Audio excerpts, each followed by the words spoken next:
to another episode of the Student to Life podcast, where learning and unlearning has no limits. I'm your host, Stretch. And before I tell you about my very special guest today, I want you to make sure that you remember to like, share, subscribe, leave a comment. We're on Instagram, we're on Twitter, we're everywhere. So you can find us everywhere. Make sure you follow, like, share. It's for the family so everybody could watch. All right? So my very special guest today is Miss Charmaine. She's here with me, and she's gonna tell you about herself because she is a very well spoken woman that she can tell you all the good stuff. But before we do that, Miss Charmaine, I want you to tell us what the word student to life meant to you when you heard it the first time. When I heard it the first time, I was like, wow, that's like my journey, my life experience.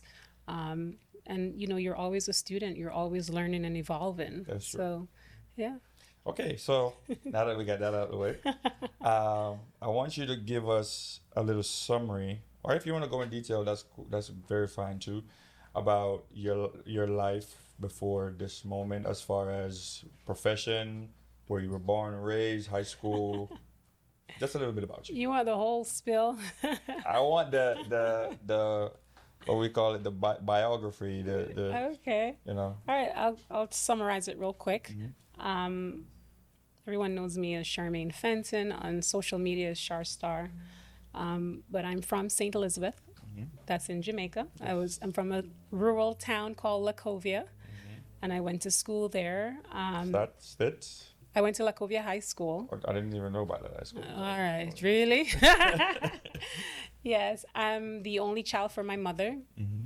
And from I was a young girl, teenager, I always had big hopes and dreams. My teachers, the ones that are still alive, will tell you about my tenacity and my drive to be somebody. Both parents? Raised with both parents? No, not with single parent household and grandmother. You know how that is. As stated, the only child for my mom. So I. What about your dad? Oh, my dad, that a bad man. I'm a gallus. Right. I love my dad, Lawrence Fenton. Lar, big up yourself. He's my dad. A proud father of 7 children. Right. And yeah, he was there. Just he wasn't living with you, but he was present. Throughout my latter years. How did that affect you, though, him not being there? When I was a teenager, I understood what it was to have a father present. So I showed up and demanded his presence. Okay. That's So you basically just go to him and be like... bought him up and say, hey, I need to know my dad. And I would go to his workplace. He used to work for Superplus. He still does. Wow. With Mr. Wayne Chen. Charles Chen, which is Wayne's brother. Right. So he's been there for years. And every time they see me come, they say, Mr. Fenton, your daughter, come. Make sure you have the lunch money and stuff like that. So that was very bold, though. Yeah, very bold. Like raise him up big time. And after school, after Lacovia? So after that, at the age of 16, Saint International Model Agency was recruiting new talent, and I remember they come into Black River, and my mom took me. My grandmother was not into that modeling thing. And I got picked, and then we were invited to Kingston, and I got signed. And right after high school, I went to Kingston. I did a few commercial for, I think at the time, Rajmaville, Nestle, Scotiabank, my phone, a lot of print and stuff. And my modeling career was doing good. Was that your plan before that moment? Yes, I knew I wanted to be in the entertainment industry. Not sure what avenue, but that's how it started. And then from that, I went to Miss Jamaica World Cornwall, where I was placed 3rd. I was in that, I think it was that year with Camellia McDonald. Yeah, so I've known her for a long time, a good friend of mine. And then we went to Kingston, because it's done in 3 sections in the counties. So once you section, sorry. Right, and then we went to Kingston. It was at the Hilton. It was like 48 girls, and from that lot, they choose the contestants to be in Miss Jamaica World. And luckily, I was one of those contestants that I made it. Not even the girl that won didn't make it, so that didn't make any sense. And I placed in the top 10. Okay. So that was a big accomplishment for me from Lacovia to represent my little town on such a big Big stage. stage at that time. You know, that stage was huge, and it opened up a lot of opportunities. Yeah, and then I started school there, University College of the Caribbean, and then I migrated. I would say 2003. Oh, that's what you started high school. Oh, you're a baby. That's when I migrated fully, and yeah, then I came to the land of opportunities, supposedly. Right. And then after that, now what did your career? Oh, so after that, I spent almost 20 years in luxury retail. Okay. So a lot of people don't know that. A few people do that. So I used to work like for Chanel. I used to manage Chanel at Saks Fifth Avenue. Worked at Bloomingdale's, managed Lancome, INC, Ralph Lauren, those big businesses. 2 boutiques and stuff. So most of my adult life was in luxury retail. Okay. And I did that for about 20 years. And then 2015, I got into real estate. And I became a realtor, and that was good. I'm still a realtor. Okay. And The TV side of things. TV side, oh my God, you're just going. But you have a long resume, so we have to make sure we cover Yeah, everything. let's not miss anything. I think that was maybe 4 years ago. I was at the city of Miramar, and I was helping Commissioner Chambers promote his, I think it was a fashion show in Miramar. And while we were there, I got approached by a gentleman that had a show called Reggae Entertainment Lifestyle that aired on CW network. And they were looking for a host and a producer. And they asked me on the spot to start doing interviews, which I did. And it went great, and I got hired. The show was in a pivotal stage, so I helped to bring it to where it is currently. I think my episode of Entertainment Lifestyle gave them a Nielsen rating of about 4 million. I did an interview with Kimani Marley. Okay. They actually ran it twice in honor of his dad, Bob Marley. It aired on February 6th, his birthday. And that was one of the highlights of my career in media, because it was requested again, and they had to run it and interview a lot of city officials, entertainers like Dexter Dub. I went to a couple of his shows. Anything in entertainment, pretty much. Everton Blender, Dilly Chris, like a bunch of people. And Now acting. acting, and in between that, I have businesses and stuff like that. Like We could promote your businesses. yeah, you know, I have a skincare line, Fenton Skin. Fenton Skin. Yes, Fenton Skin. What's under that line? Makeup. It's a skincare brand. So being in luxury retail and managing some of the iconic brands like Chanel and Lancome, I noticed there wasn't any skincare for people of color. You know, it's always for the other ethnicities, so it never really worked for us. And as a licensed skincare therapist for over a decade, I wanted to find something that would work for our skin tone, that was effective, that was gender neutral. And I found a lab here in America that actually produced for L'Oreal and all these big people, worked with a chemist, and harvest natural ingredients to create my brand. So my products are plant-based, they're vegan, they're gender neutral, they're effective, there's no chemical. You're talking about like skincare. Skincare, like cleansers for men, women. Davina Bennett uses my skincare products. A host of different people. I've presented it to Kimani, Dexter, Sharika Jackson, like a host of people. Yeah, your resume is still going. You do realize it's a long resume. So you have the skincare line and then in the honor of my son, he was a little entrepreneur, LJ. He had the vision of starting a luxury rental-car business. Okay. So we started that in 2021. We got a Porsche Cayenne. That was the first car, and was doing good. And then after that, all the cars I had after that, it was his vision, even when he passed. Like the second car that I sourced, he built it from scratch. I mean, like the design, the color, and this, and army green is one of his favorite colors. So he did that, and it was going well. He never let anybody wash the car. He had his own car wash business. So he kept the money in the family and hired his friends. And that was, it's bittersweet because I struggled to keep it going in honor of him, but it's been tough. Okay. Tough. So now I'm a movie star, supposedly. that's where we're going right now, the movie star. So unbelievable. I didn't get to go to the premiere. Oh no! I had a booking that day. Okay, I understand that. I'm a DJ, so I have to do my DJ. DJ stretch. Yes. Respect. So I really wanted to go though because I know almost everybody in the movie. Yeah. I was like, I needed to go, but I couldn't. So tell us a little bit about how that came about. That was your first role, right? That was my first lead role. Yes, okay. First time acting and everying. Did you see the trailer? The trailer is what I saw, and I was like, "Ain't no way, ain't no way that was your first." How did that come about? To be honest with you, I do PR for Top Notch Vision Film. I assist with their PR and marketing, and I was a part of that. Their red carpet for Second Chance, which was their last movie 2 years ago. It was at that one. Yeah. Okay. So I was the red carpet host. Okay. So after that, Cleon was like, he sent me a picture, like of a cover, and it had me on it. At the time, I think it had like Major Hype, Twitch, Spraga, I think Merlissa, and somebody else. I mean, so really?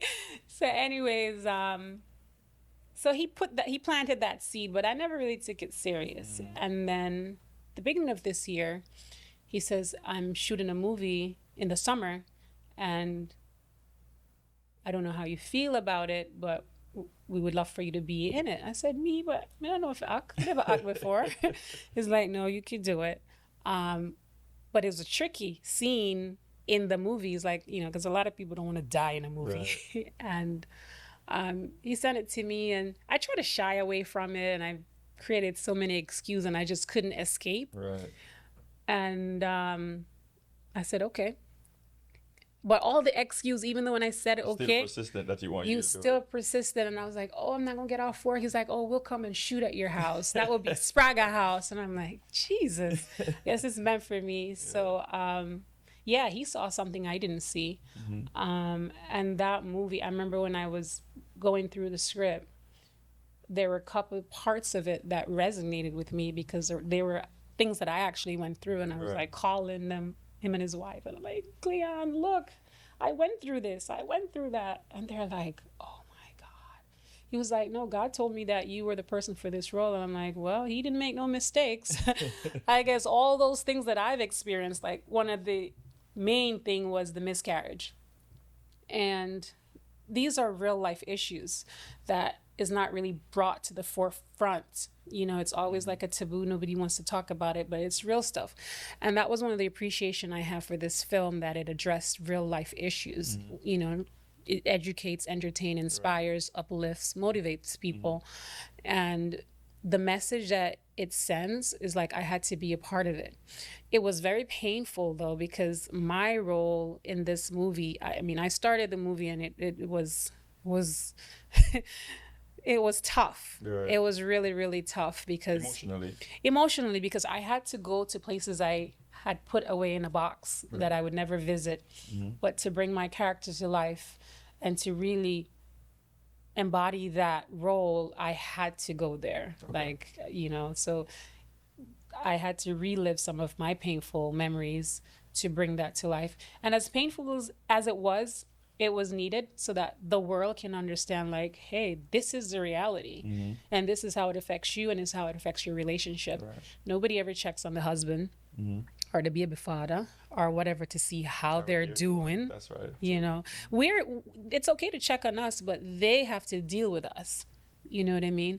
And I think that in itself showed so many things: how your partner's doing, what not to do, like push away the man and all these things. And like I said, I only saw the trailer, and I think there was a part about infertility there. Yeah, because I can't give you too much, but I had 3 miscarriages in there, and yeah, I saw that. That's on the trailer too. Yeah. So you went through that in real time, real life. So the miscarriage, yes.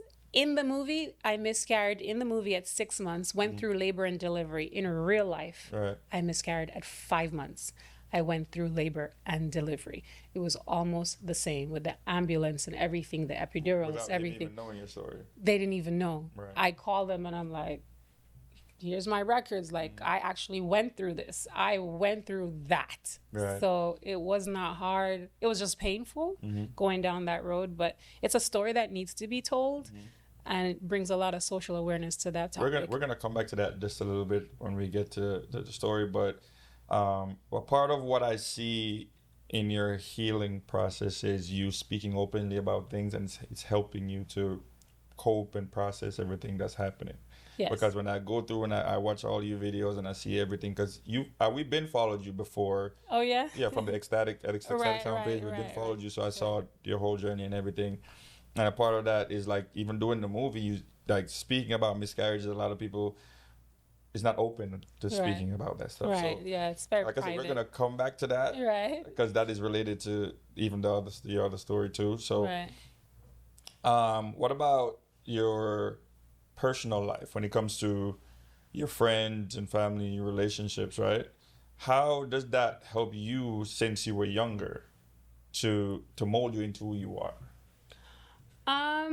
I have a very small circle. People see me as a social butterfly and they think I have a lot of friends, but I have a lot of acquaintances. Right. And I've always looked out for mentorship, and mostly from older people, because I feel they are students of life. They have a lot of experience. Right. And that has paved my business acumen and my personal life, So, yeah. Okay. So back to the movie. What was that experience like though? Because I know playing a certain role, especially like some of the love scenes, I know that must have been a little awkward for you because you've probably never done that It's before. Spraga. What was that like? It wasn't bad. I mean, if you notice the film, it has no nudity, no profanity, no swearing. It's good flick for everybody, the whole family. So it was, I don't know. We just had a great chemistry So they on made you set. feel comfortable. I was very comfortable. Okay. So what's the plan for the movie? It's gonna be on streaming. What is the plan for it? Yeah, it's big plans for the movie. 800 people got to witness what we can bring to the table as Caribbean people. We're not just shatas and depicting the worst side of Jamaica, our culture, because we are more than that. We are educators. We're loving people. We have a different story to tell, and that's what we were able to bring to the audience, and everyone loved it. That's why I love them. I think that's why I love the storyline of the movie, because our movie, like the model is shatas. Yeah.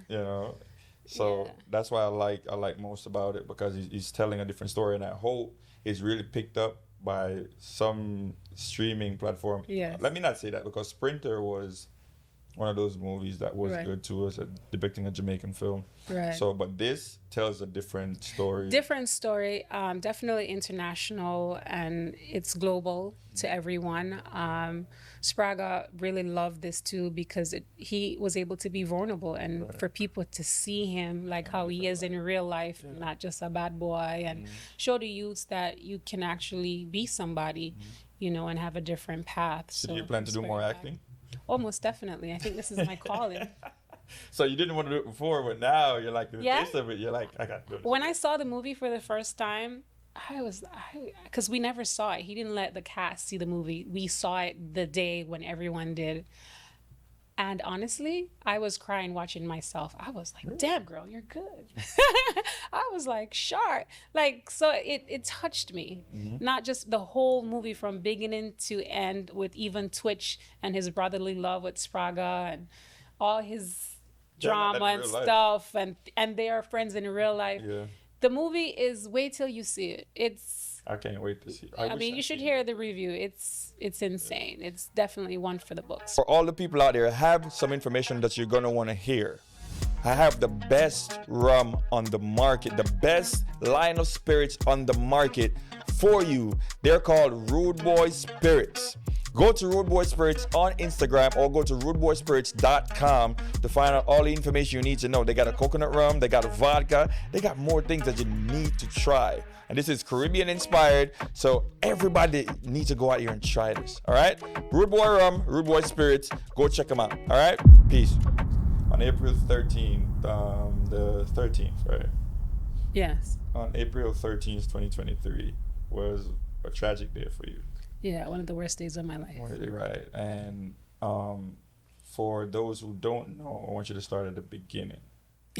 If you're okay with starting at the beginning and telling us what happened.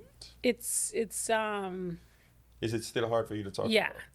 Still very difficult for me to talk about. It's I'm still healing.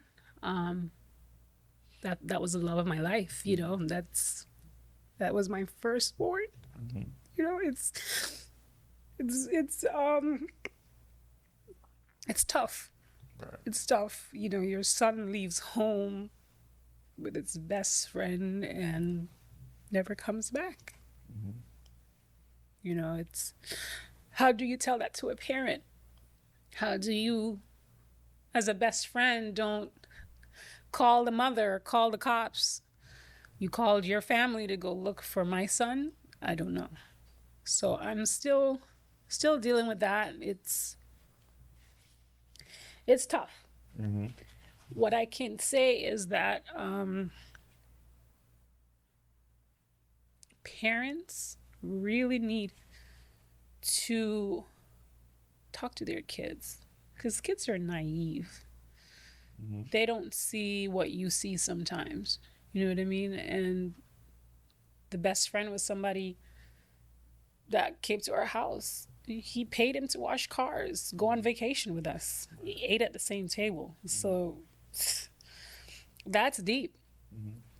That's deep. You know, they always say your enemy can't hurt you.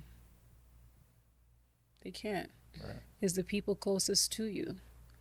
I'm still dealing with that. It's tough. But what I can say about my son, he was an amazing human being. Mm-hmm. He was selfless. He was caring. He would give his last. I remember last Christmas, I was cleaning up some stuff and I found a card. And I have a picture of it too. And it was a beautiful card. He wrote some beautiful things. And then he says, here's $1 for every time you gave me your last. This is me now giving you my last. And that broke me to pieces, because that tells you the type of person he is. Mm-hmm. You know, he had a bright future.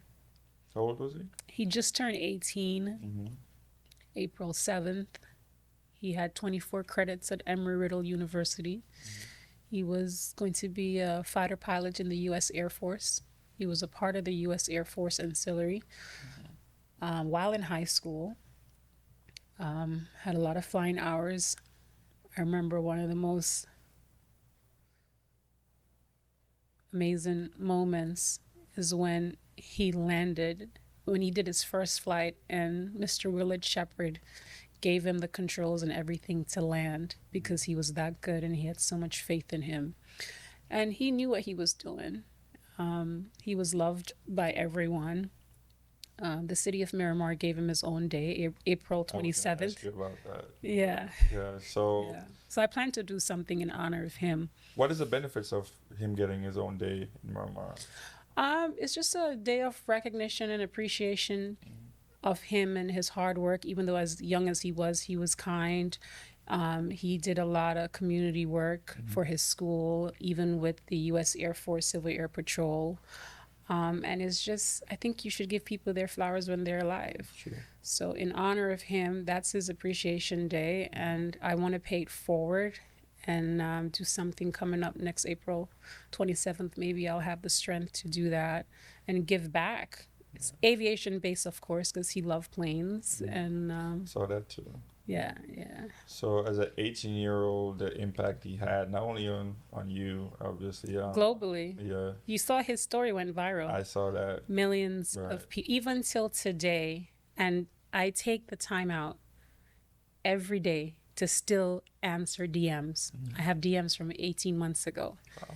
And I feel like if people can take their time out to reach out to me in such a low point in my life, then I can take the time out to respond. So even though sometimes the messages like yours, it goes into a request, I go in there and I put everybody in general, I answer them, and because it's meaningful. Right. The world was a part of my journey in finding him. To and the city of Miramar and the U.S. Coast Guards and Miami-Dade, like it was all hands on deck. Right. Like everybody was 'Cause very I supportive. saw it the night when you put it up that he was missing. I was one of them who actually posted it. Oh, thank you. Posted it, and because I didn't know what was going on. I thought it was Right. maybe like a misunderstanding or something. Cause I wish it was. and then Yeah.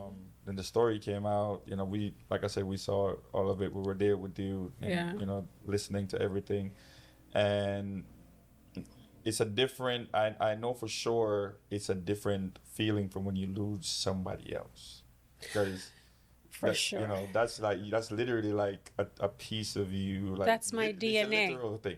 She Yeah. came from you, so that's a piece of you for sure. And a lot of people, I did a podcast. I don't know if you saw that with a company in Australia, Yeah, Good that Grief. video called it. And if you saw some of those comments, people were like bashing me to say, "Oh, I lose my mom and I lose my dad." It's not the same. It's not the same when you lose a child. I carried for 9 months, and watched him grow for 18 years. There's no comparison. And that's the worst thing you can ever do to a mother or a father is to compare losing your cousin and your grandma. There's no comparison. There's no comparison because even though he passed away, his DNA is still attached to me. And you can't do that. And, I tell people, it's okay if you don't know what to say.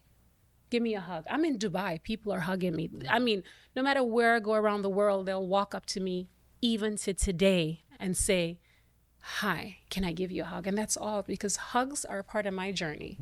I feel a little safe haven. And it's funny how you can feel a little safe with strangers than you are with your own people. So that's been a part of my journey. And I just hope people understand the difference. I'm not making less of you losing a grandparent or a cousin or this, but until you lose a child, you have no clue. And I don't even wish that on my worst enemy. What I think is everybody's grieving process is different. Everybody processes hurt differently.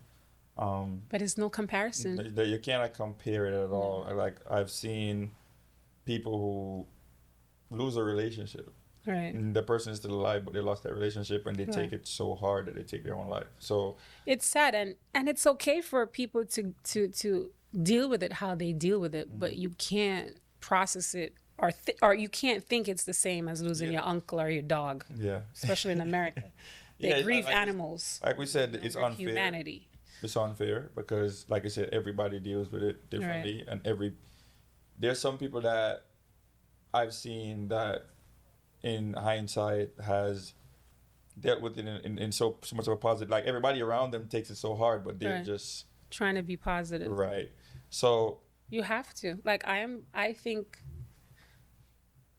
I don't allow my kids or my mother to see me break down. I have my moments I break down. I mean, my mother's birthday was November 8th. Yeah, we saw that. I saw that too. And that broke me to pieces because I'm trying, you try to post pictures of, and everything had my son, and it was a bittersweet because I want to celebrate her. And that was a challenging day for me to overcome that, to show up and make her feel special and for her not to see me grieving. That's hard. So what is your grieving process like though?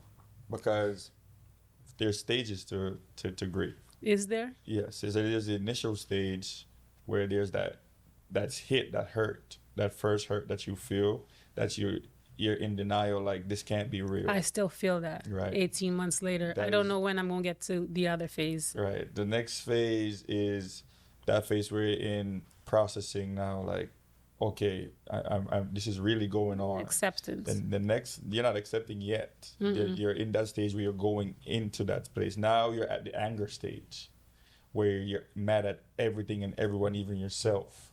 You go through that phase for a while because the regrets, the people involved, all these things, you're angry because you just it's just a natural feeling of anger, even towards the people that's looking out for you. It's like you have this boiled up anger that you want to let out, and then after that is when you get to the acceptance stage, the stage of, okay, it really happened, now to move past it. And so for some people, they're stuck in the acceptance page where moving past it is not an option. Right. But the hurt becomes less as time goes by. And for everybody, like I said, it's different. For me, it took a few months for me to really come to a level of acceptance. Like, how am I going to move forward? And I used, like, when you're in the hurt stage, it's Right. hard for you to be optimistic and say, okay, I see what God was doing here. I see the positive side of this. Like, things could have been worse, and you start to pick the positives out of it. That is where I came to say, now how am I going to move forward? And how I move forward is accepting and use those things I've learned, applied it to my life, and see how I could be better because of that. Because that was an opening eye moment for me. Like, yo, life is too short. Right. Do the things you want to do. Take the risk. Love hard. Like, these are the lessons I've learned because I neglected those things before that Right. happened. So the acceptance stage taught me that. Right. That, hey, listen, you're here now. There's people here that still love you. There's people here that you still have to look out for. Right. There's people here that still look up to you. Right. It's your job, your duty now to make sure you're good. Don't worry about them yet. Just make sure you're good first. Right. And then Right. worry about everybody else. So those are the stages of grief, especially for me. Sounds great. But it's not easy. I know that. No, I don't think that's something I will never get over until I die. Right. Because that's a part of me. That's not something that, I don't know. People say it gets better with time. I don't think so, because every year it gets worse for me, especially around the holidays, his favorite time, and it's tough. But what I can say is that I've been very open with my grieving process and been very vulnerable, and it has helped a lot of people, like a lot of moms and dads. They reach out to me and, thank me. And I encourage them to keep pushing, because I have to keep pushing. I don't have a choice. Right. If I were to stay in my mind, they would have deported me back to Jamaica. You understand? Yeah. You know what that means, Yes, right? we definitely Okay. know that. So I have to keep going. I cannot allow myself to stay in that anger stage for too long, because then I'm of no good to myself or to my family, and my family needs me. I have a 4-year-old. So you did go through that stage, so the anger stage. Yeah, I go back and forth with it, and I wouldn't even say anger. It's more pain. Yeah. And It comes out that way. I channel my pain now into purpose, doing acts of service and helping others Right. with their grief, and encouraging people, and surrounding myself with a good circle of friends that I can, like my best friend. She knows when I'm not okay. She'll just pull up and just grab me. Okay, so I see that it's, like I said, it's still hard for you to talk about, but is venting about it and being vulnerable, especially online, does that help? It- If an outpour of love that comes after you. It depends. It's a feeling. Whenever I do it, it's I feel led to do it, and it impacts people. And the love that I receive definitely helps me, because prayers are needed, and I can feel the prayers, Right. So it just depends. So you have 2 other kids, right? Yes, I have 2 other kids. How are they impacted by it? My daughter Charlene, they were 13 months apart. So Very close. very close. I knew when I got married, I wanted more children, because I was an only child from my mother, so I knew I wanted more kids. So we planned it, and so Charlene, they're like, what you call them, Irish twins, 13 months apart. They grew up like twins, pretty much. That definitely impacts her, and I think it still does. She's working through that. She's in a much better space, way much better. She's doing good, but it's a process. Right. Asher now, talk about that.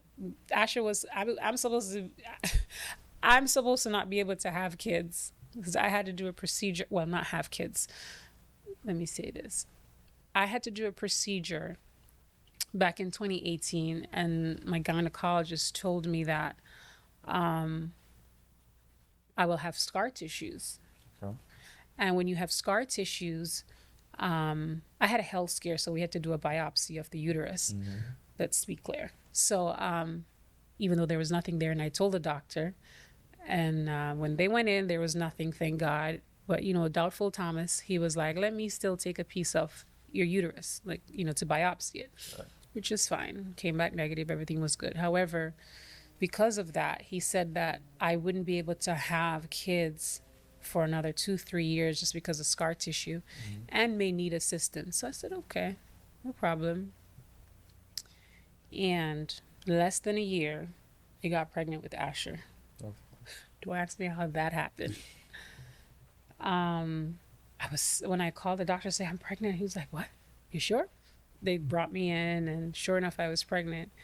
And God works in mysterious ways because he knows the day people are born, the day they're going to leave this earth.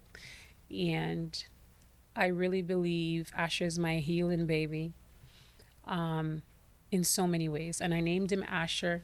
While I was going through name, I was inspired to name him Asher, which means happy and blessed. Mm-hmm. And that is what he is, indeed, happy and blessed. Yeah, names are important. So important. And he embodies that name. Asher is 4, and he has not asked for LJ. You don't ask where LJ is. He'll say, oh, mommy, where did Stretch go? Where did Charlene go? Where did Grandma go? Where did T go? Nope. And you ask him, where's LJ? He's an angel. He's in the sky. He's flying airplanes. It's all positive. Like, it's He's the uplifting one. it's crazy. Asher spooks me out. When Asher was born, Asher weighed 7 pounds, 13 ounces, 20 inches long. His birth date is 7/13/20. 2 days before my birthday. Really? But 7/13 is 20, and then 20.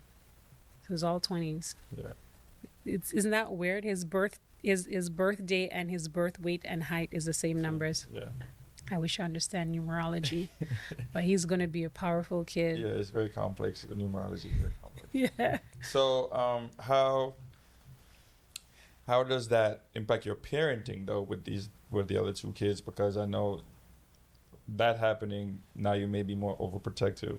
Now you may be more careful. Now you do things a bit differently. How does that change how you be a parent to the other 2?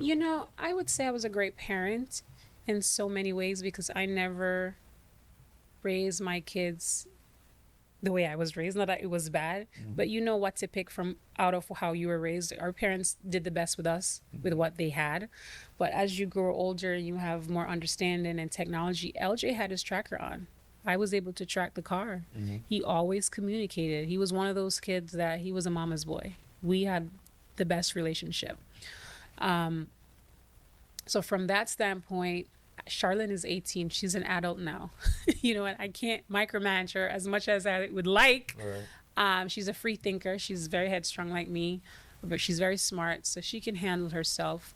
As it comes on to Asher, I get a lot of triggers. A lot of triggers. The other day they called me from his school saying he fell, and I dropped everything and rolled. Yeah. I went back into retail briefly, and I only lasted, I got out of retail 2019, yes, that's when I started Fenton Skin. And I got pregnant, and I was like, I need to be present for Asher. For my other 2 children, I was present for them. Like, I never worked till they were like 3-4. So I feel like you need to be very involved. They need to know who mommy is. And you raise them properly. You grow them from they're young. You can't bend a tree when they're 13. Right. So I wanted that for Asher. And with the economy, the way it is, I had like 3 recalls on my cars. BMW, they have I have two of those cars on recall. Wow. I can't rent them out. It's a safety hazard. A Corvette, 2024 recall. So it's like, that's tough for business, right? You can't rent it out, and that's how I make money. Right. So I pivot, and I made some phone calls, and I went back to retail Wow. for, it was 40 days. It wasn't 45 days. I was there that short. Quick one. I was at work, and my daughter called me and said Asha was just throwing up profusely. And I saw him on FaceTime, and his eyes were bulging and stretched and dropped everything. I was out. Right. I panicked. So he is like, I'm going to be super protective of him, very careful, super guarded, but he'll understand why. You taught him how to swim. Yes, LJ taught him how to swim. So your yeah. son could swim. Oh, he's an excellent swimmer. My son didn't drown, according to them. Accidentally. How do you accidentally drown? Explain that to me. I don't have an explanation for that. That's why I asked you if he could swim. No, but in time, the truth will be revealed. I really believe that. These things take time. Look at Tupac and Biggie and all, it's a process. They do. Like I said, I still see that it's kind of difficult for you to talk about still. It's very difficult for me to talk about. How did that change you as a person, though? It did. It changed my mindset on people. People that you see and think they are for you, and it's hard to trust people. It's like you have a wall up now.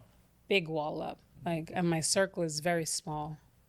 There's nobody that can penetrate that circle. I refuse to. Okay. And it's a challenge because you never know, but did it affect how you interacted with that small circle? No, my small circle is my tower of strength. They showed up. They're there when everybody's gone. They're still there, still present. Those are my girls. Right. So, but what about that? You said you had miscarriages before, right? And did you take time to grieve those miscarriages? Yeah. I had 2 miscarriages before. The first one was like almost 3 months. So that wasn't too bad. But the one that I went through, labor and delivery, yeah, I was out of work for maybe about 7 months. Yeah. And I did therapy. That was tough. Did you do therapy after the incident? With my son? No. Why not? I think that would be a good tool for you to let it all out. I think the only therapy session that I did was with Sabrina Fulton, Circle of Mothers, Trayvon Martin's foundation, his mom. She did a retreat, Circles of Mom, and that was very powerful and impactful. She had us, it was a hotel in Fort Lauderdale. It's about 100 women from all around, including that guy from Minnesota, mom, all those people that Lost passed. somebody. Yeah. Globally that people knew about. They were all there. All those moms. I forgot his name. I don't remember his name. Yeah, I couldn't tell you. The one that they put his foot on. Oh, George Floyd. George, yes, his mom was there. The girl from Texas that the cop shot, like all those people were there. And that was heavy. That was so heavy. I mean, I think doing it in the public space is different. I think doing it in therapy, that's a whole nother ball game because now you have to drop every guard. But you're around 100 women going through the same pain. Yes, that we was understand tough. That is tough. And I think publicly, like I said, I've been to therapy. I think the thing is with therapy that people misunderstand, the therapy is not helping you. You're basically helping yourself in therapy by opening up and digging deep and talking about things. True. And speaking about it and being comfortable speaking about it is a superpower. I agree because she had AJ Johnson from the A Zone. She was Lindsay Lohan therapist and worked with Oprah and a bunch of people. She was there, and that session was very impactful. It was the first time I actually spoke. and she had us walk on this ledge, like 4x4, with your eyes closed. And I was the only one that was able to walk on it without falling down. Right. And when I opened my eyes, it was like, wow. And in that moment, I knew my son was carrying me, because he always shows up and carries me through the most difficult times of my life. And that's my healing. Right. Knowing he's always present. Energy don't die. He's even here with me. Right. I just can't see him, but I can feel his aura and his energy. I mean, that boy loves me. Right. He opens doors. That's my guardian angel for sure. If I never believed in that, I believe in it now. What are some practices that you do to help yourself through this process?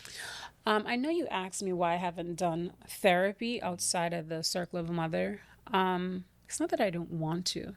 I feel like my therapy is me sharing my journey with other people that are voiceless or hopeless, that are not vulnerable or not comfortable to talk about these issues that they deal with, you know, this constant roller coaster. Maverick Music Group is my all-time favorite. Yeah, I love them. That's a part of my healing therapy. Listening to gospel music, like that is the number one healing therapy for me. Like I have those songs on replay. They speak to me in so many ways. And I know God is faithful and he's my Jehovah Jireh. And those are positive affirmations. And I think that's why I'm able to function. So I may not go to a traditional therapist and sit down and I believe my therapy is God and music, and that's helped me in my path, and it's still helping me. I don't have nothing wrong about going to therapists because I've done it before. Right. But this journey is just different. Yeah, it's different, and that's why I think it's necessary. And another thing that I recommend is yoga and meditation.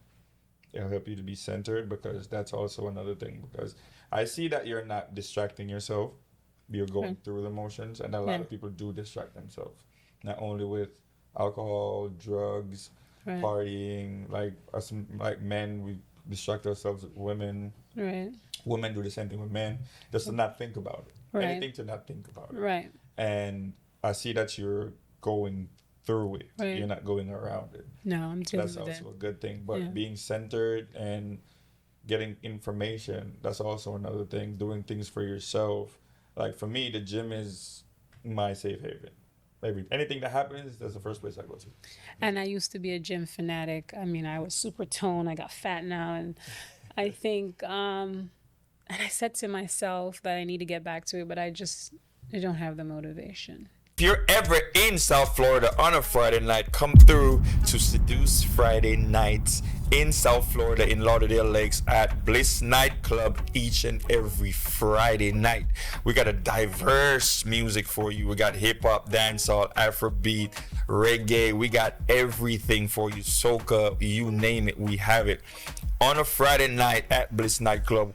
We start at 11 a.m. Gets up at 11. Usually, ladies are free before 12:30 with RSVP. So go to Seduce Friday Nights on Instagram. Hit the link and go RSVP for the ladies. All right.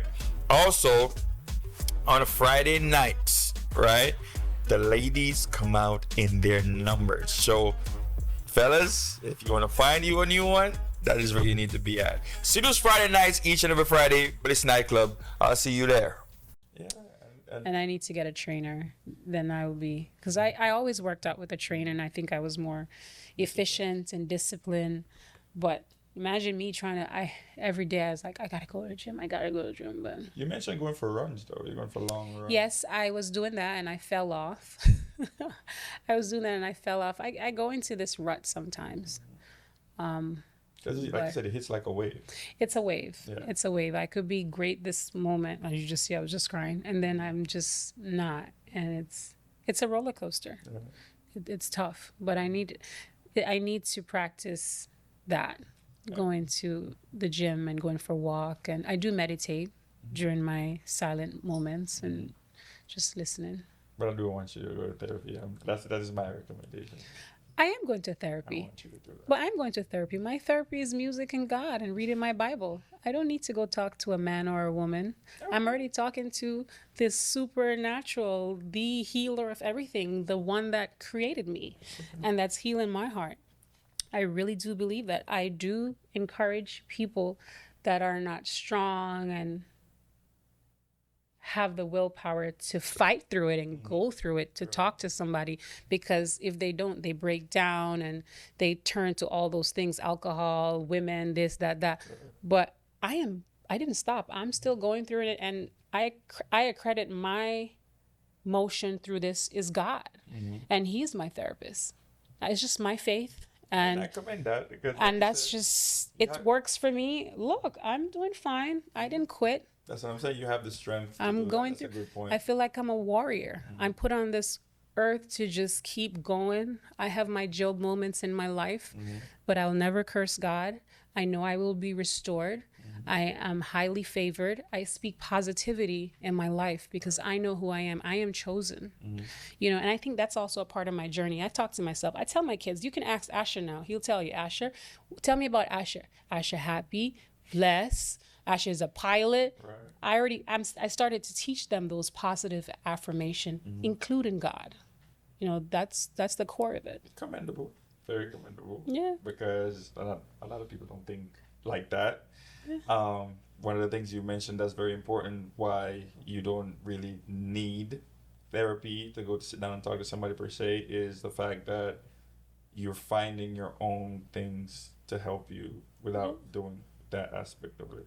Yeah, because And- talking to my friends is therapeutic. Talking to you, that's therapy. It's not labeled in a commercial sense that I'm going in. A lot of people Clinical, don't have that, though. That's the difference. you A know. lot of people don't have someone to be vulnerable with. That's why I'm vulnerable with them when I feel it. Right. So what about? I don't want to get into too much into your personal life, Go ahead. but what about I'll just say no. romantically? Right? Does that affect your dating life? No, it hasn't. Not married.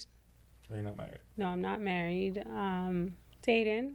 But I'm looking for that safe haven again. I don't require much. What do you look for in a partner? What does Charmaine look for in a partner? Because we're gonna pivot a little bit. Sure, that's fine. I look for someone.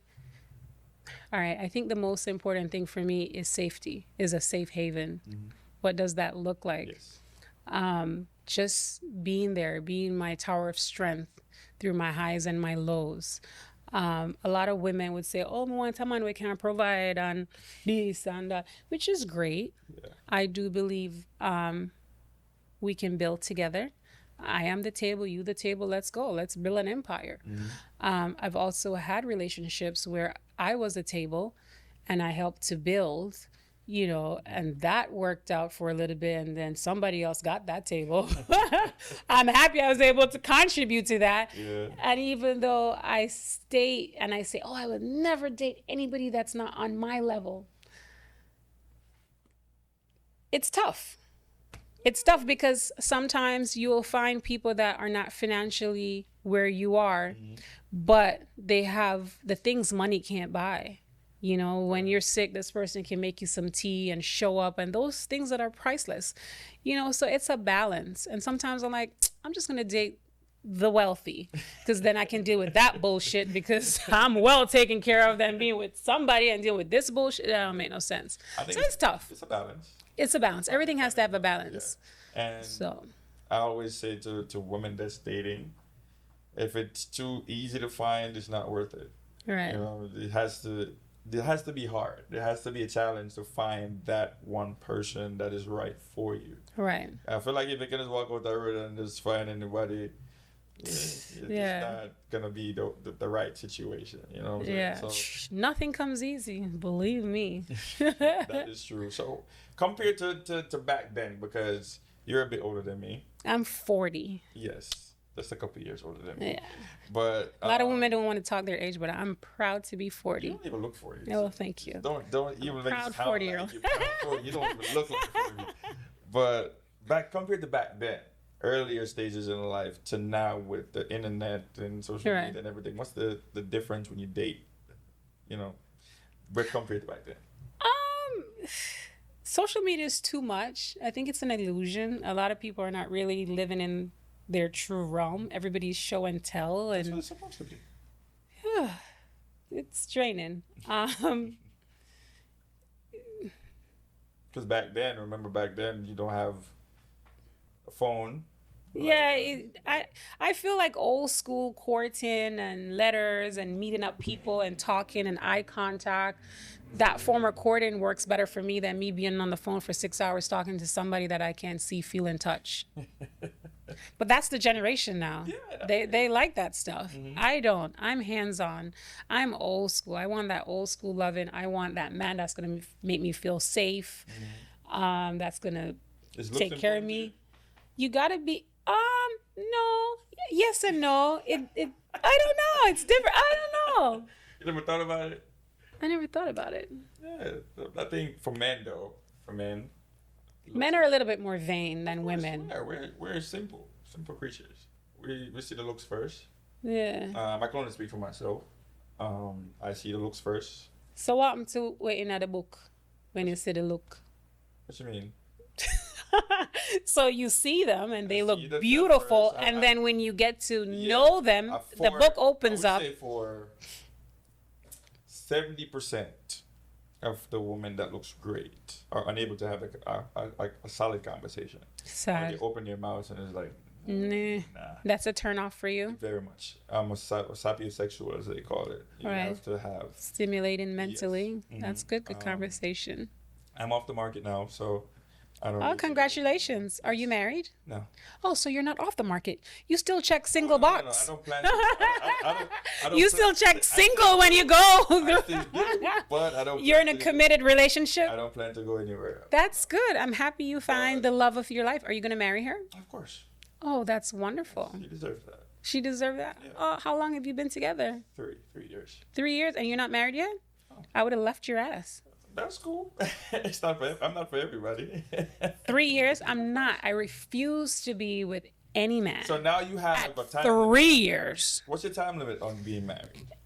No, I just feel like within the first 6 months to a year, it's enough time to know people. You can't know somebody in 3 months. I don't think so. In 6 months to a year, you have a good inclination if I'm gonna settle with this person or not. You need more than a year for me. 3 years, You need the more than most 3 years. I will do 2. After 2 years, and you don't know, brother, I'm gone. So you're gonna move in within that time span, within 2 years. Yeah. No. Why am I gonna have 2 set of bills? I'm paying mortgage here, you're paying mortgage here. You're always at my house, or I'm always at your house. That don't make no You're sense. moving in months then. About a year. You're moving in. Yeah. Either moving in or you moving in or some, but we're going to be together because financially and as a realtor, I don't see the sense of me paying mortgage here and you paying mortgage here and we are 99% time over here. No, we're going to rent this out. We're going to flip it or let's make money. What's the purpose?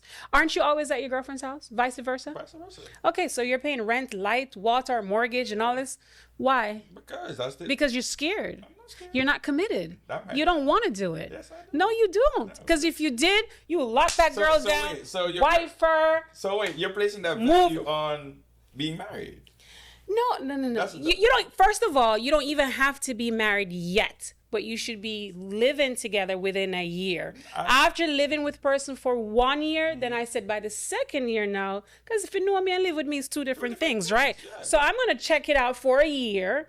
And by then, we both should know, hey, what are we doing? Are I we personally- continuing? Because I'm not getting any younger. Way too quick. That's way too quick to. I not even a promise ring or no. Come on, I'll like, be that's way too gone. quick. I'll be gone. a I'm year? sorry. A year goes by Nah. fast. 2 years is a tops for me. Hold on. A year goes by fast. And I cannot tell you how to go about your process, but for me, a year goes by fast. And I've seen people change after a year. I've seen people change after a year and a half. Because you can't know a person completely within. You never will. Never will. No. So there are certain situations, there's certain things in life that will happen to test you, and that probably won't even happen in that year. Right. So for me to jump to go live with or alter my whole life to go live with this person. How else are you going to know? You're going to wait till you get married and then you live with them and then you want a divorce? But That's what end up happening there's 99% of the time because they never live together. There's no time limit on it. That's my point. I don't think I'll put a time limit on and say, okay, this is the deadline. If 2 years come and we don't move in, it's not going to work. I don't think that's a thing. I think it's when you're ready. And that's what You just made it known to the world. Mm-hmm. He's off the market. He's in a committed relationship. Mm-hmm. Well, you never said committed. You said off the market. So right away, I thought you were married. Okay. So now you're committed Mm-hmm. and you don't live together and you've been together for 3 years and you didn't even give her a promise ring or engage So her your or analogy anything. your analogy is... I'm asking you a question. No. Are you engaged to her? No. Do you promise to marry her? I can't promise... But you said she's the That's not a one. thing. That's not a thing. I don't think that's a thing. How do you promise somebody I'm going to marry you? I mean, engagement. People have engagement for a year, 2 years, because I then know, she but- feels safe. She feels like, okay, he's really serious. I'm in a committed personally relationship. think There safety- is a future. Safety is bigger than just a ring. And I've seen many women with Absolutely. rings. I've seen many unhappy women showing off their So rings true. Like, look, I am taken. Like, this doesn't make any sense. I feel like Understand. you properly vet somebody. You properly go through that process. I feel like you putting a time limit on certain things, you're doing yourself a disservice. No, that is my sir, point. me not do that. I think that you give yourself time. That's what I think. You don't And put, I respect that. I think to each their own, but sisters, after 2 years, treat the most, and he don't know his long-term goal for you to let's have a family, let's build, let's do some business, let's then what are you doing? All right, Wasting time? You're playing house? so let me ask you a Sound like, question. yeah, play a host. So let me ask you a question, right? Say you're not financially where you want to be, and the man is not financially where he wants to be. I hate when they do that. That's not what I'm asking you the question. Go ahead. What? They're not financially where they want to be. You're in a relationship for 2 years. You still push forward to get a marriage, to get a wedding. No, so I'm not for society type of big lavish wedding and all this stuff. You could go to the courthouse low key and get married. And I think that's a big part of the commitment process for men is they allow, and I understand because men are providers, right? Men are providers, real men are providers and nurturers and, you know, keep you safe and all that stuff. And I admire that.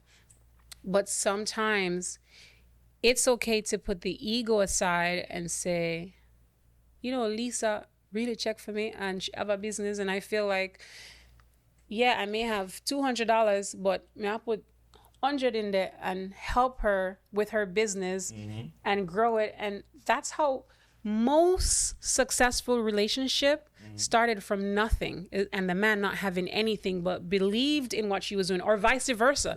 She could believe in what you're doing and say, hey, I don't have much, but I see you and here you go. And they build together and build this big empire, and then they're successful because you're not put on this earth to just do it all by yourself. And I think that's some of the issues with men nowadays, and I totally get it.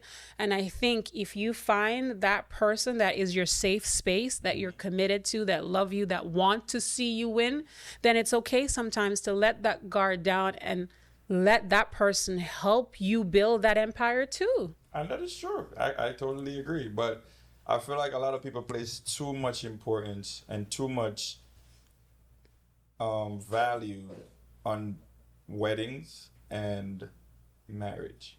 I agree. I feel like, me personally, I would say I'm not doing it solely for me. I Right. would want to get married, but I'm doing it for the business side of it. Right. That is why I would get married. Right. The person who's going to be responsible if I can't be there. Right. That is my reason. And you could do that privately. And I agree. But what I'm saying is, what I've seen the example of is what you said. You Right. give yourself a time, 2 years, I'm going to get married and I'm going to do this. Right, Whether you're right. happy or unhappy, you just want to be married. No, you don't want to do that. And that's what happens a lot of times. That's what I'm Right. saying. I feel like it's unfair to a lot of people say, give yourself this time, because I've seen women date guys for 2-3 years and they still didn't meet the real guy. This guy has Right. a family down the street and you had no idea. Right. You know what I'm saying? But now you're ready to be married, and this guy, he's not gonna marry you with a family down the street. And he probably will marry you, and Right. still have the family down the street, But and not right away. You probably don't know. Right. You Right. still propose to you and say, "Hey, I want you to be my wife." You're right. They're down there. They know about my situation I have going on, Right. but I won't tell you. Right. And I will get married to you and all these things, but these things won't reveal themselves within In time. That's my point. And a lot of people, So how much time do you give yourself? I don't give myself time. It's just when I'm ready. Okay, so You know, whenever you know. whenever the time is right. Like I listen to God. For Okay, me that's personally, good. me and God has a relationship. There's things that I hear through people, and I hear Him speak in different ways, Right. and I go off. I trust Him to give me that guidance. Makes sense. For a lot of people, they use the wedding Right. as now I'm a wife, now I'm a husband, I'm going to Right. do this. And I feel like the wedding is supposed to be a celebration of what you already have going on. Right. Not to start anything, just Correct. a celebration of what's existing. Continuity. Exactly, and you're building on that. Right. So I feel like a lot of people rush to get married and not think about the life Yeah. Right. that you're building after that wedding. Right. I see so many unhappy people get married. Yeah, that's true. You know, Like I said, they do it for the likes and the love. They're not doing it for the and realness. that's why I put emphasis on taking my time. You know, it's not like To each their own. right. I personally do, and I feel like there's not a high success rate of people doing that because I feel like now. Remember back in the day, you took your time to know somebody. Now course. you just see the person every day. You just go on them Instagram and you call them Right. and you text them. And you Yeah. talk to them every day. Back in the day, it was Everything's too saturated. Yeah. like, you know what I'm saying. So Yeah. by you look a month go by, Right. I only saw you 3 times this month Right. or 4 times this month because Right. I have to come pick you up Yeah. to take you out, Right. and then we work a 9 to 5, so we can't go every night. Right. The process was a lot different. So Right. that 2 years will go by in no time because Right. now we're not even having sex until month 2, month 3. We're not Right. even thinking about it. Right. And that year comes, and you don't even think about how quick that year runs by. Yeah, time is going by real Now, fast. there's so much people that don't know themselves. You didn't fix yourself before you go into this relationship. So when I started dating you now, I'm exploring another side of me that I didn't even know about. And there's things that are not going to happen within that year Right. For some people. for a Yeah. lot of people. There's things that are not going to happen in that year that will happen year 2, year 3, Right. year 4. Right. You know, you're in a relationship with somebody and not knowing that they like certain kinks. They And- sexually like certain things. And then you're gonna have 10 years, then something come up and you're married then, so you're screwed either way. So whether you wait 20 years or 10 years, what's gonna happen 20 years down the line? And then things come up that are deal breakers. What are you gonna do? I feel like it's the openness. That's the openness that's missing. Yeah. When it comes to that. Yeah, you know? people are not truthful and honest and stuff, and there's a lot of trauma bonding out there too, and that's my point. another. And that's like I said, a year is not going to show you a lot of that. So Yeah, but sometimes it'll take 10 years and you're already signed, sealed, and delivered. If you've been for 5 years and you haven't asked the right questions, then it's your fault Right, completely. right. So we're coming to the end, and I Yes. want you to do me a favor and give us one final thought, no matter what it is, what comes to mind. Just some advice for our listeners. Whatever it is you want Student to to say. life. Any Just- advice, yeah. gem, anything. Well, what I live by is just keep going, no matter what it is. You may be going through some struggles financially, in your relationship, parenthood, work, and you feel like it's too much and you want to give up. Don't just find that reason. What is your reason? What is your it factor? My it factor is my family, my kids and my mom. They are my reason for keep going, keep going, keep going. So whenever I want to throw the towels in, I think about them, and that's it. So find whatever is your it factor that keeps you going and have tunnel vision on that, because you'll be great at who you are if you just be great at being you. Wait, let's put up my shades for this one. So, for this week, what's been on my mind heavy, I think I posted a little bit of it on my story on Instagram, but it's being open-minded. I was that person that was closed off to a lot of things. Being around different places and different spaces, I have learned to open my mind to things that I thought I knew, I felt strong about. Everything from relationships to business to just life itself. Even how I dress, like things like those, I just become more open-minded to hearing suggestions, Right. having different conversations, talking to different people. There's always limits, of course. Right. There's limits, there's boundaries, but within those boundaries, there's a lot that you can explore by even having conversations with somebody you disagree with. Right. Things like those will open your mind. Being ignorant is believing something so much that you will not hear somebody else out or take a little advice here. So I would say my advice for this week is to be open-minded. I like being that. open to learn. Yes. I don't want to touch on this too long, but I that came to mind when I was talking to a Trump supporter, Right. and they were telling me something that they thought they knew, and Right. I literally pulled up an article and was like, "You're wrong," and they would not believe the facts that I'm showing them. And they're ignorant to the truth. That's my point. So That's I'm another okay to animal. say it's okay for you to say sometimes I was wrong. I was looking at it wrong. Accountability. Yeah, A lot of people don't have accountability, and I and it's a think stubbornness too. yeah. And that leads to ignorance, and I feel like that's a part of what's damaging to our society is because I read books, it's hard for me to have conversations with somebody that don't, Yeah. because you can't relate. Right. You know what I'm Right. saying? So Right. being open-minded, being open to learn, and being open to grow also beyond the bounds of what you think you know.